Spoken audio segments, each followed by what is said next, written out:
Meus irmãos, o nosso tema dessa noite é a leitura das Escrituras. A leitura das Escrituras. E algumas coisas precisam ficar estabelecidas.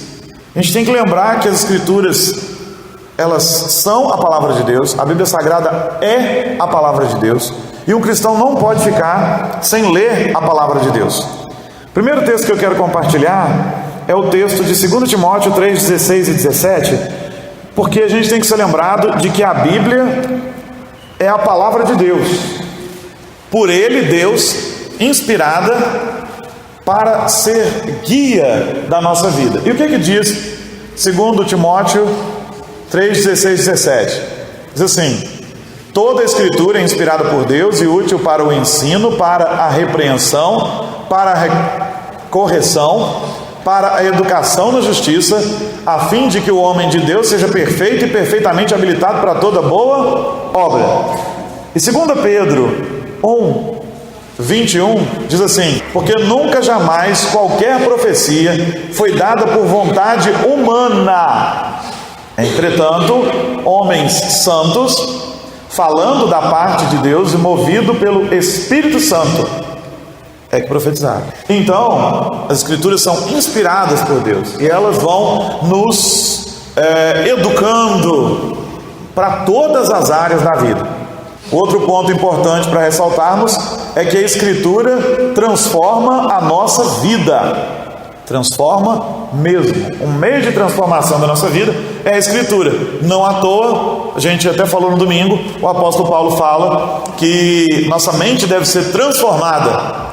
Nós devemos ser transformados pela renovação da nossa mente. Isso acontece através do contato com a Escritura. E então, 1 Tessalonicenses 2,13 diz assim: outra razão ainda temos nós para incessantemente dar graças a Deus, é que, tendo vós recebido a palavra de nós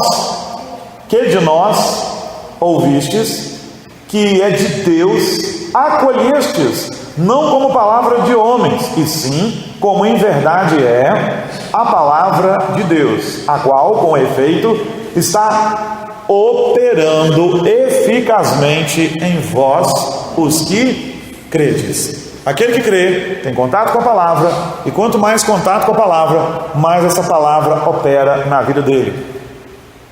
Mas a palavra de Deus é um instrumento do Espírito para nos guiar à verdade completa. A palavra de Deus é um instrumento do Espírito que o Espírito Santo usa para nos guiar à verdade completa. João 16,13 diz assim: quando vier, porém, o Espírito da verdade, ele vos guiará a toda a verdade, porque não falará por si mesmo, mas dirá tudo o que tiver ouvido e vos anunciará as coisas que hão de vir. O Espírito Santo de Deus nos instrui conforme a palavra de Deus. Deste modo, um cristão que não ouve a palavra de Deus, não lê a palavra de Deus, não tem contato com a palavra de Deus, certamente fraquejará. Certamente. E a Bíblia testifica daquele que realmente pode dar vida eterna. João 5,39 diz, e é Jesus dizendo: examinai as Escrituras, porque julgais ter nelas a vida eterna, e são elas mesmas que testificam de mim. De quem? Do próprio Jesus. As Escrituras nos revelam Jesus. Baseado nesses textos e em muitos outros, nós podemos dizer então que a Bíblia é de suma importância para a vida cristã, não é verdade? É ela que ilumina os nossos caminhos.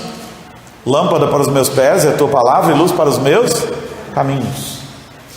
É ela quem nos instrui para a vida e torna o homem cristão mais sábio.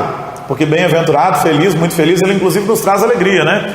Bem-aventurado o homem que não anda no conselho dos ímpios, não se detém no caminho dos pecadores, nem se assenta na roda dos escarnecedores. Antes o seu prazer está na lei do Senhor, e na sua lei ele medita de dia e de noite. Salmo 1. Então eu entendo que eu estou falando para um grupo que entende a importância da palavra de Deus. Precisamos ler as Escrituras. E um estudo bíblico eficiente é basicamente uma questão de bons hábitos de trabalho. Comece com firme determinação a ler as Escrituras. Comece de imediato. Nada daquele negócio, segunda-feira é que eu vou começar a ler a Bíblia direito. Não, ano que vem, né? Agora já estamos em setembro, ano que vem é que eu vou pegar firme para ler a Bíblia. Não, comece agora, senão você não vai começar nunca.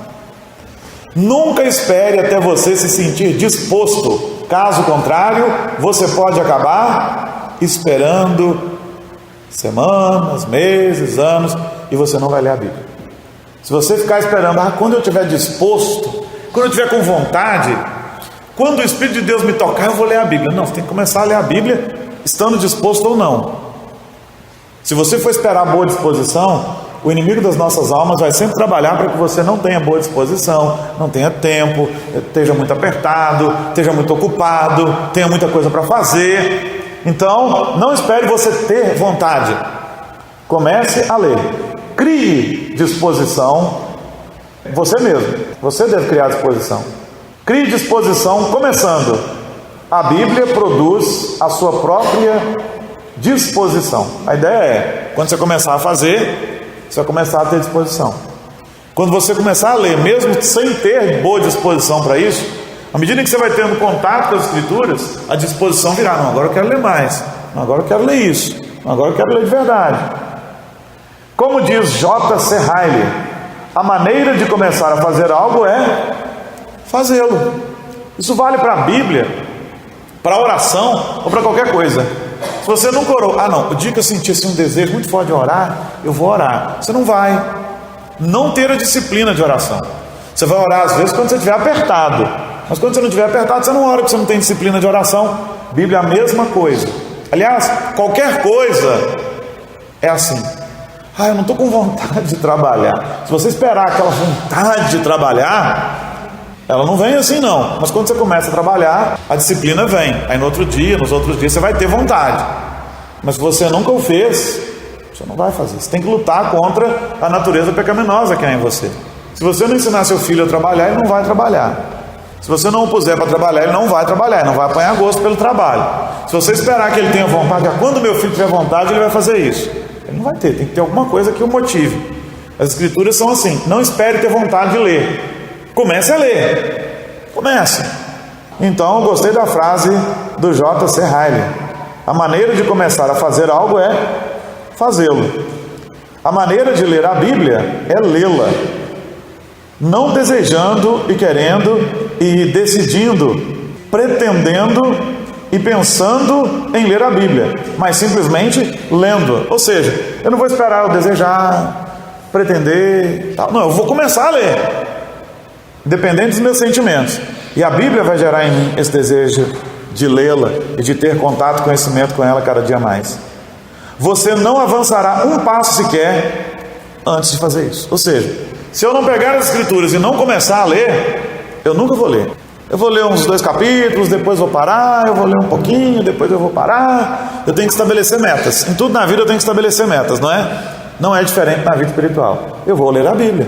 Eu vou ler todos os dias. Eu vou ler pelo menos um capítulo por dia. Eu vou ler 3 por dia. Se você fizer assim, vai dar certo. Agora, se você não fizer, vai acontecer. Não vai acontecer. Se tiver um plano para orientá-lo, você já está em vantagem. Na verdade, se você não tiver um plano, você jamais lerá a Bíblia. Você pode chegar a ler partes, mas jamais o livro inteiro. E jamais se familiarizará, pois eu agarrei nessa palavra, hein? E jamais se familiarizará com ele na medida em que é necessário para se beneficiar da plenitude da sua mensagem. Como assim tem um plano de leitura da Bíblia, pastor? Então esse ano eu não peguei um plano de leitura da Bíblia, eu não posso ler. Existem inúmeras maneiras de você ler a Bíblia, inúmeras maneiras de você ter um plano. Normalmente, todo ano a gente disponibiliza aqueles planos de leitura da Sociedade Bíblica, que são excelentes. Começa, por exemplo, lendo Gênesis, Lucas e eu acho que um poético. É um dos melhores planos que eu já usei para ler, aquele da SBB. Ele é um excelente plano de leitura. Esse ano não me deram, mas tem lá na internet para baixar se você quiser. Tem até em planilha de Excel. Teve um ano que eu até usei no celular. Era uma planilha a gente vai marcando, ele te dá até o percentual de leitura, para quem gosta muito de percentuais, gráficos e tal, ele te dá o percentual do que você leu por ano, quanto falta para você ler, tem até em Excel se você quiser. Tem mais, você tem planos de leitura de outras sociedades. No fim de várias Bíblias costuma vir planos de leitura.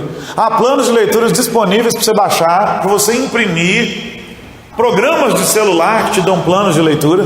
Tem uma Bíblia, inclusive, para todos os sistemas operacionais, que é a YouVersion, que eu uso, hoje a gente usa. Ela tem várias versões disponíveis no seu portfólio lá. Tem a Almeida Revista Atualizada, que a gente tem. Tem a nova Almeida Atualizada, que foi lançada esse ano. Ou será que foi ano passado? Foi agora.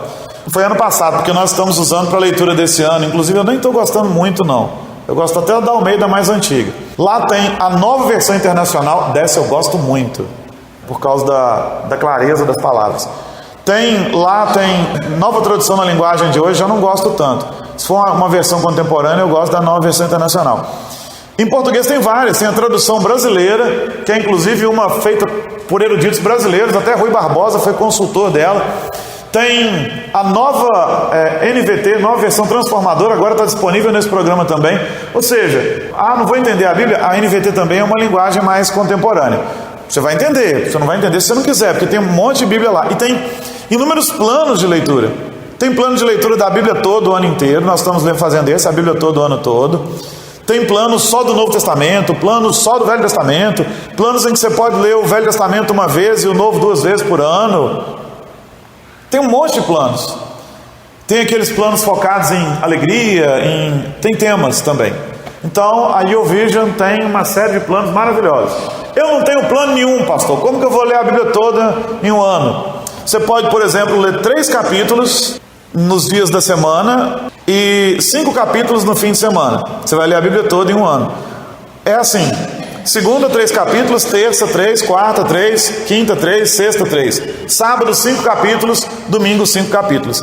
Mas sábado e domingo são os dias que eu sou mais apertado, então leia durante a semana esses 5 capítulos.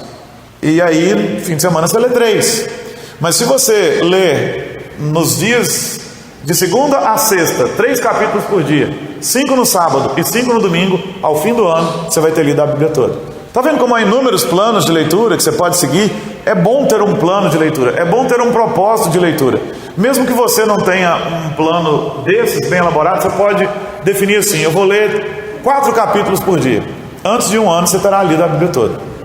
4 capítulos por dia.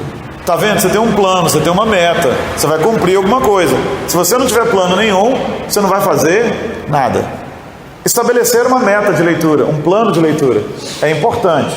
Existem vários planos que, se seguidos, lhe permitirão ler a Bíblia inteira em um ano, ou o Antigo Testamento uma vez por ano, e o Novo Testamento e os Salmos 2 vezes por ano. São programas de leitura ambiciosos, que exigem a leitura de pelo menos 3 ou 4 capítulos por dia. Só ressaltando aquilo que a gente acabou de falar, sobre vários planos. Esses esquemas são ideias para cristãos. É verdade que existem metas mais ambiciosas, que foram sugeridas e alcançadas.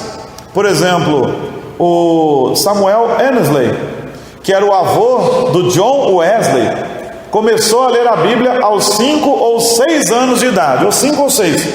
E ele começou a ler 20 capítulos por dia e continuou essa prática durante toda a sua vida. Ele conseguiu, ele era um homem igual a você e eu. Se ele podia ler 20, por que a gente não pode ler pelo menos 10?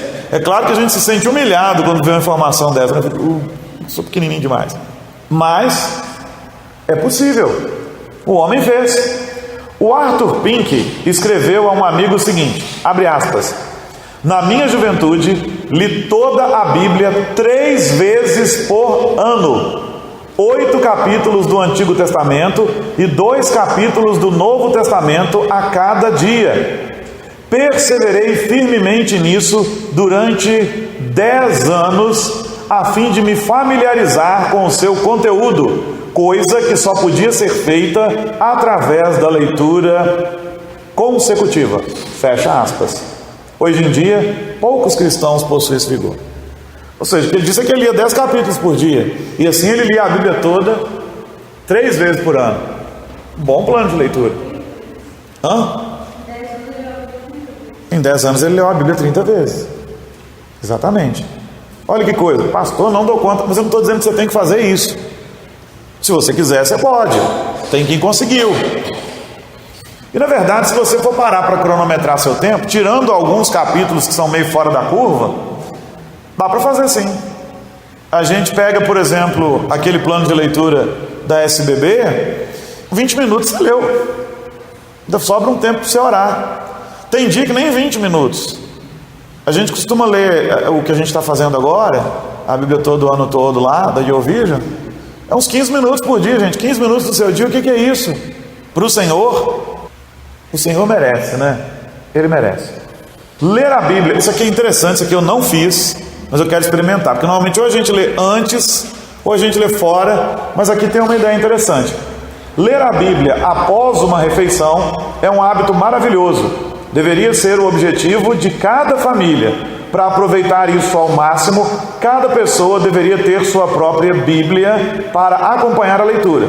Assim, impedimos que nossos pensamentos vagueiem e todos podem participar da discussão após a leitura da passagem. Esse tipo de comentário é necessário se todos os presentes quiserem entender a mensagem principal da passagem. E a gente comentava o seguinte: olha que ideia interessante. Você adianta um pouco o seu almoço, depois você faz a leitura, ninguém está com fome, todo mundo já comeu. Você não vai ler 2 horas de Bíblia, você vai ler uma porção das Escrituras com a família e ainda vai poder discutir. É uma sobremesa fantástica, é uma ideia interessante. Mas nós não temos essa possibilidade na minha casa. Após a refeição, pode ser após um jantar, após um café da tarde, pode ser um culto doméstico fantástico.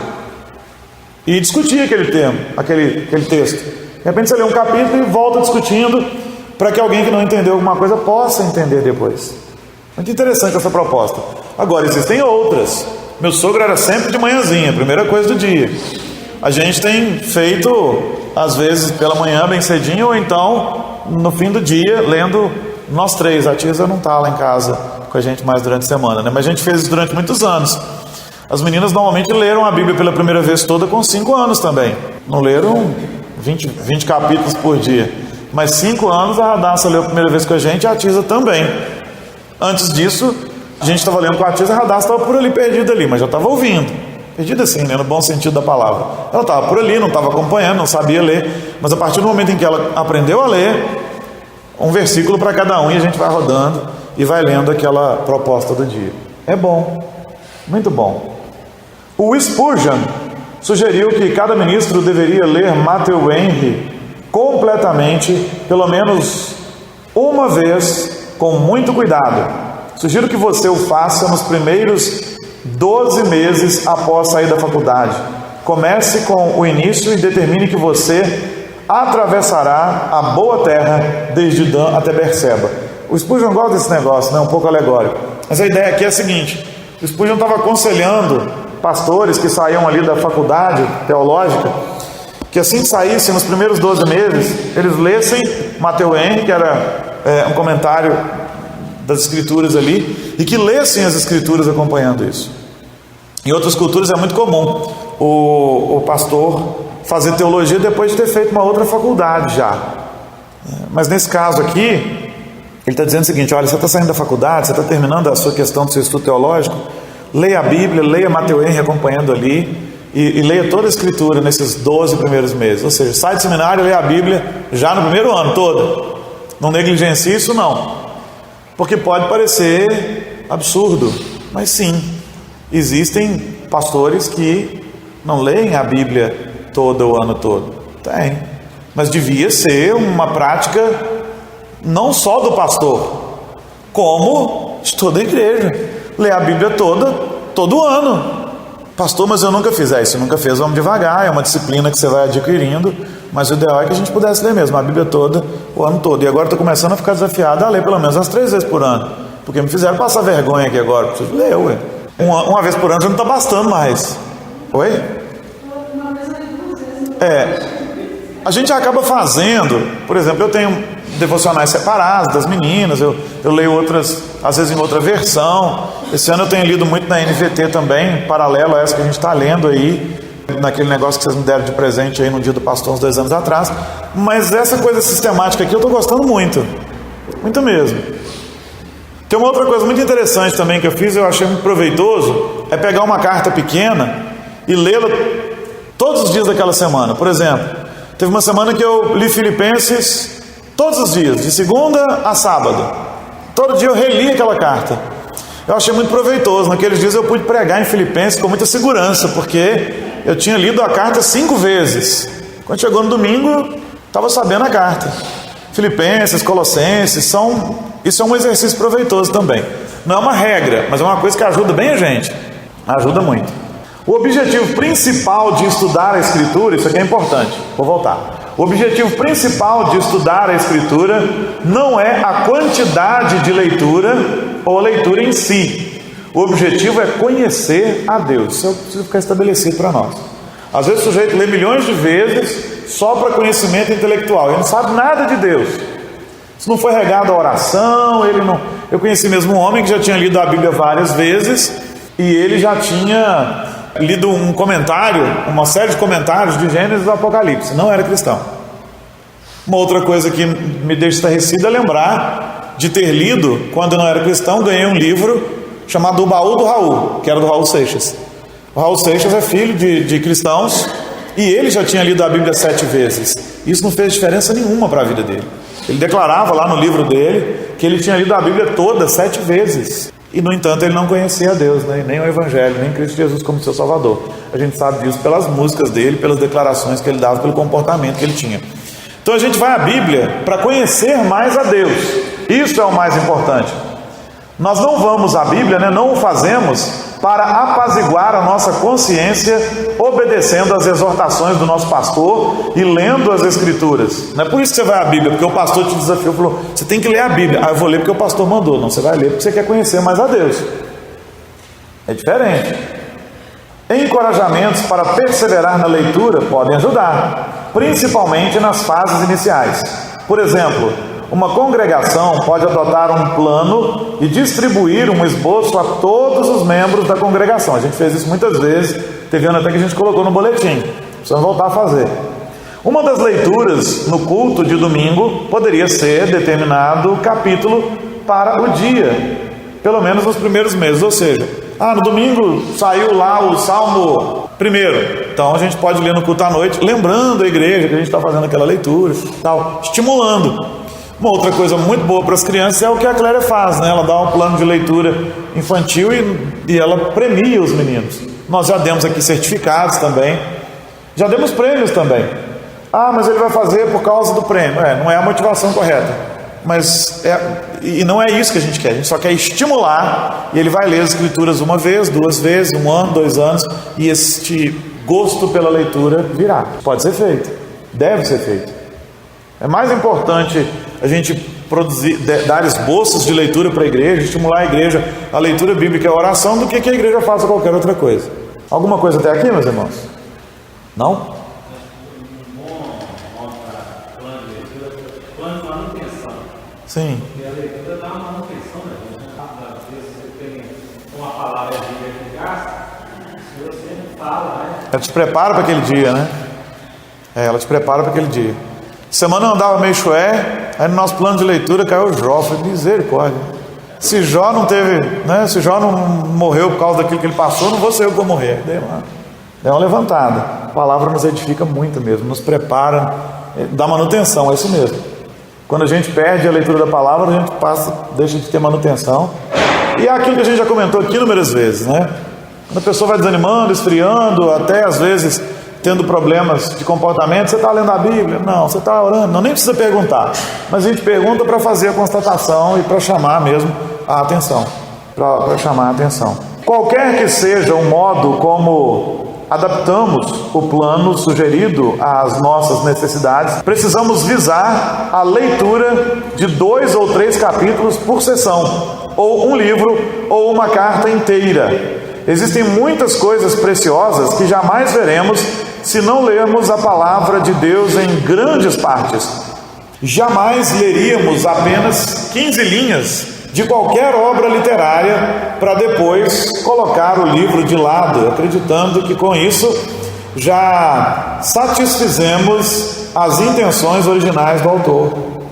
A fim de percebermos todo o grande movimento do pensamento bíblico, as Escrituras precisam ser lidas com frequência, e desde Gênesis até Apocalipse. O cristão não pode se satisfazer com nada menos do que isso. O que é que nós estamos dizendo? Você não pode pegar a Bíblia e ler ali 4 versículos e dizer, estou edificado para hoje. Nós estamos dizendo que você precisa ler uma porção maior. Imagina que você está lendo um bom livro, As Crônicas de Nárnia. Eu li 15 linhas, está bom, já entendi tudo. Eu não entendi tudo, eu não concluí a história e eu não consegui saber tudo que C.S. Lewis queria passar naquele momento daquela história para mim. Então, normalmente, quando eu pego um livro, qual é a marca dele? No mínimo, eu leio um capítulo dele por dia. Com as Escrituras não é diferente, eu preciso ler uma porção maior, quem sabe uma carta inteira, ou vários capítulos das Escrituras, para entender o que elas querem dizer. Outra coisa que eu não posso me satisfazer com ela é, não, eu leio o Novo Testamento e Salmos e Provérbios, é o que eu gosto de ler na Bíblia, mas a Bíblia é maior do que isso. E há coisas reveladas em outras partes das Escrituras que você precisa conhecer. Então, o propósito do crente é ler de Gênesis a Apocalipse, e o propósito do crente não pode ser ler 3, 4 versículos só, mas ler uma porção maior por dia para entender melhor uma história, o contexto imediato, o contexto mais remoto, para não tirar versículo do seu contexto, entender até um texto de modo errado. Eu não posso me privar de ler um livro da Bíblia. Não vou ler Cantares porque eu não gosto daquele livro, não. Aquele livro fala umas coisas meio assim íntimas e tal. Tem que ler aquilo ali é importante. Tem revelação de Deus para a sua vida ali. Aquele livro não está ali à toa, Deus quer revelar alguma coisa através dele. Então eu não posso fazer o que já vi muita gente fazer. Eu só leio o Novo Testamento porque o Velho já passou. Se Deus achasse que o Velho Testamento tinha passado, ele tinha consumido o Velho Testamento, ele não existia mais. Ele está ali porque Deus entende que ele tem que estar ali. Ele é parte da revelação plena de Deus, de tudo aquilo que eu preciso saber agora. Também só gosto de Salmo e Provérbio, não gosto mais de Salmo, Provérbio e Novo Testamento. Não, tem que aprender a amar a Bíblia inteira. Toda ela é palavra de Deus. Você não entenderá os versículos individuais se não tiver uma estrutura de conhecimento fornecida por uma familiarização com as Escrituras como um todo. Quanto mais nós lemos, mais a Bíblia se torna compreensível para nós. Quanto menos nós lemos, mais misteriosa ela será para nós. Então, quanto mais eu leio, mais a Bíblia é compreensível. Quanto menos eu leio, mais misteriosa ela vai parecer. Aí tem algumas coisas para a gente pensar sobre a leitura das Escrituras. Primeiro, quando eu for ler as Escrituras, que eu leia e ore antes, entendendo que eu vou ter um contato com a palavra de Deus. Deus vai falar comigo. Eu devo ler, escolher um trecho maior para ler, um capítulo, 2, talvez até 3, ou uma carta inteira, para eu entender o contexto. É útil que eu use lápis ou caneta, que eu grife aqueles pontos que eu acho interessantes. Também é útil que eu tenha um dicionário perto de mim, um dicionário de português mesmo. Uma palavra que eu não entendo no português, eu vou ao dicionário, leio, a explicação da palavra vai abrir a minha mente para eu entender o que é aquela palavra. Às vezes está lá, né? Tosquenejar. O que é tosquenejar? Eu vou lá na Bíblia, vejo que é um cochilar. Entendi. Legal. Então, um bom dicionário já nos ajuda muito. Não precisa nem ser um dicionário bíblico. Quando você puder ter um dicionário bíblico, já ajuda também, claro que ajuda. Mas um bom dicionário de português já é o suficiente para nos ajudar. Muita gente usa do celular, toma um pouco de cuidado com que site você acessa o dicionário do seu celular. Muita gente usa também buscar o conteúdo bíblico em sites da internet, tome cuidado também com os sites que você busca. Um dos grupos que mais tem sites de conteúdo bíblico e não bíblico são os adventistas, e tem coisas lá que a gente já estudou aqui e a gente não concorda com elas. A gente discorda deles. Então, tem que ter esse critério. O bom mesmo é que você tenha um bom dicionário de português. Se precisar de alguma literatura complementar, procura o pastor, procura para entender um pouco melhor onde acessar, o que é mais viável. Nos dias de hoje a coisa está muito complicada. Leia as Escrituras querendo aplicá-las para a sua vida. tentando aplicá-las para a sua vida, perguntando, fazendo perguntas a ela. E nós vamos te dar uma direçãozinha daqui a pouco. Fazendo perguntas às Escrituras. Pergunte ao texto bíblico. Quando terminar de ler, entenda que aquilo foi para você. Aquilo não é para outra pessoa, aquilo não é para um outro, é para nós. Quando eu leio a Bíblia, eu estou recebendo de Deus a instrução dele para mim. Presta só porque eu esqueço o acróstico direitinho, só para eu lembrar. Nós fizemos de novo o Época, aquele cartão, só que agora a gente voltou a fazer em adesivo, porque cartão a gente perde. Para você fazer perguntas ao texto. Um dia a gente entregou isso, eu não me lembro mais de onde eu achei isso. Eu estava preparando palestra, tinha isso em algum lugar e eu gostei demais. A proposta aqui é: quando ler, pense em época. Época, na verdade, é um acróstico. E qual que é a ideia? Eu devo perguntar ao texto assim, quando estiver lendo: quais são os exemplos para eu seguir? Quais os pecados para confessar? Quais as ordens que eu devo obedecer? Qual o compromisso para seguir? E qual atitude eu devo tomar? Então eu vou ler um texto pensando, Então eu vou ler um texto pensando em época. Você vai receber um adesivo para pregar na sua Bíblia depois aí, se você não tiver. Tem uns irmãos que já estão, que a gente já caminha junto há mais tempo. Alguns têm, alguns tiveram já cartões, também já tiveram adesivo. De repente já trocaram de Bíblia, o adesivo também já foi embora. Então a gente refez, tá? O época. Quando ler, pense em época, que é um acróstico. Pergunte ao texto: quais exemplos eu devo seguir? Quais pecados eu devo confessar? Quais ordens eu devo obedecer? Quais compromissos para eu seguir? E quais atitudes para eu evitar? Quando ler, pense em época. Tem um pastor que diz que gostou tanto disso que ele usa no preparo dos sermões. Ele vai lendo o texto e vai se fazendo essas perguntas. Ele diz que ajuda muito no preparo dos sermões dele. Que a gente fez isso num acampamento uma vez, há muitos anos atrás. E aquele acampamento a gente tem como um exemplo assim, de um pequeno avivamento nas nossas vidas, minha e dele. A gente estava com as nossas igrejas reunidas lá. E o acampamento não tinha luxo nenhum, era uma fazenda, só tinha... Era oração e devocional pela manhã, gincana à tarde e culto à noite. O salão de cultos nosso era uma varanda, onde eles guardavam mantimentos, essas coisas, né? Aquilo já tinha sido curral, já tinha sido um monte de coisa. A gente ficava em umas casas lá e não tinha muita estrutura não, era uma roça. Mas quando a gente falou disso, os meninos foram muito tocados, e quando a gente orou, inclusive, quando chegou na parte de confissão de pecados, teve menino confessando cada pecado, que a gente ficou de queixo caído pensando: gente, como é que... Foi um negócio que o Espírito Santo moveu mesmo. E o melhor dessa coisa toda é que depois disso acontecido, e é assim que eu creio que o Espírito Santo age. Foi um momento muito emocionante. Mas depois do acontecido, aqueles meninos que confessaram seus pecados, eles mudaram de vida mesmo. Houve uma mudança de vida. Quando o Espírito Santo de Deus age, é mais do que um momento, é uma mudança de vida. Então, faça essas perguntas ao texto. E quando terminar de ler, ore agradecendo ao Senhor, porque Ele falou com você. Assim, nós cresceremos muito. Uma outra ideia interessante é que você tenha um caderno de anotações que te acompanhe na leitura bíblica, para você anotar suas dúvidas, para você poder perguntar a um irmão que é um crente mais maduro, ou perguntar ao próprio pastor de algumas dúvidas que você tiver. Não fique com dúvidas, tire suas dúvidas. Bom, esse era o tema de hoje. Eu espero que ele tenha edificado sua vida e quero saber se você tem alguma pergunta ou alguma colocação. Depois você vai poder pegar o adesivo com a Giane. Eu gostaria que cada um colasse na sua Bíblia. A gente fez em abundância mesmo, porque mesmo no domingo eu gostaria que outros irmãos também recebessem para colar na Bíblia, para ter um guia de devocional de leitura bíblica. Alguma colocação, alguma coisa que os irmãos gostariam de falar? Oi.